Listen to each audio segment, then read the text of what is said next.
Chemistry मास्टरचा सर्वांना नमस्कार. आपण आज थर्मोडायनामिक्सचे प्रॉब्लेम्स बघणार आहे. तर ह्या पहिल्या प्रॉब्लेम मध्ये आपण जो प्रॉब्लेम समोर लिहिलाय तो काय आहे, 3 moles of an ideal gas expand isothermally from 15 dm³ to 20 dm³.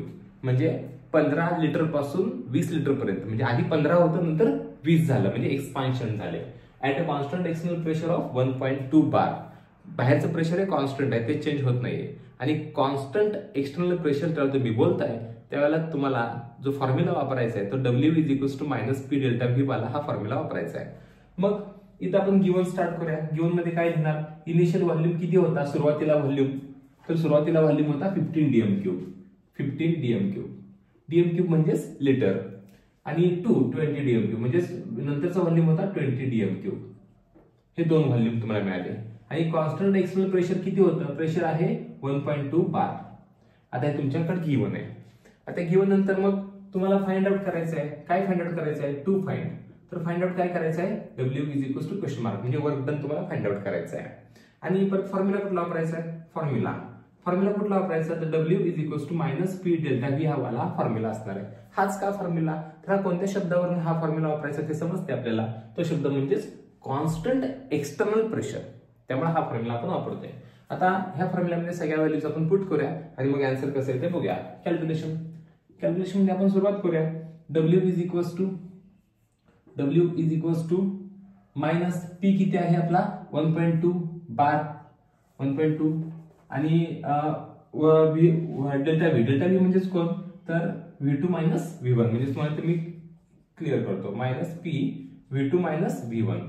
आता V2 - V1 म्हणजेच किती आहे बघा बरं, हा फायनल व्हॉल्यूम आहे मायनस इनिशियल व्हॉल्यूम आहे. ज्या डेल्टा V आपण वापरतो याचा अर्थ दोन व्हॉल्यूम मधला डिफरन्स आहे. आता डिफरन्स किती येणार आहे तुम्हाला ऑलरेडी तर कळतंय किती येणार आहे, डेल्टा V किती येणार आहे 5 dm³. कसं काय बघा, 20 - 15 5 येतो, म्हणजे तुम्ही डायरेक्ट करून टाकू शकतो किंवा तुम्हाला पाहिजे असेल तर मी लिहू शकतो. इथं काय लिहिणार आहे, 20 - 15, मग किती येतं -1.2 इंटू 20 - 15 किती आला, तर 5 आला. मग 5 ने मल्टिप्लाय करायचं.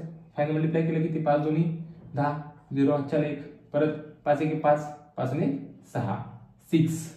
काय 6, तर तुमचा जो काय प्रेशर आहे तो कशामध्ये आहे, तर बार मध्ये. प्रेशर हे बार मध्ये आहे आणि व्हॉल्यूम डेल्टा V कशामध्ये आहे, तर dm³ मध्ये.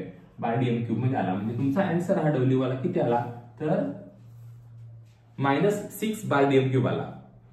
हा आन्सर इथं, म्हणजे इथं काहीच गडबड नाही, तुम्हाला इथं लॉजिक वापरायची गरज नाही, काय नाही, सरळ सरळ आन्सर तुम्हाला इथं मिळणार आहे.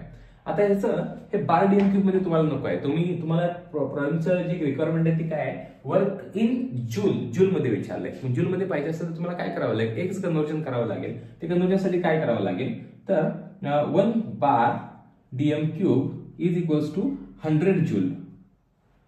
1 बार dm³ म्हणजे 100 जूल असतं. मग काय करायचं, मग 6 बार dm³ म्हणजे किती येणार आहे, 600 dm³. म्हणजेच काय, तुम्हाला जर W पाहिजे असेल तर तुम्हाला काय करावं लागेल, 6 × 100 हे जूल मध्ये आलं, म्हणजे किती आला, W -600 जूल, म्हणजे तुम्हाला W हा 600 जूल आला. एवढा सोपा प्रॉब्लेम आहे. याच प्रॉब्लेमचे दुसरे पण व्हिडिओ बघून घ्या, पुढे मी कंटिन्यू करतो. हा पहिला व्हिडिओ असेल. थँक्यू.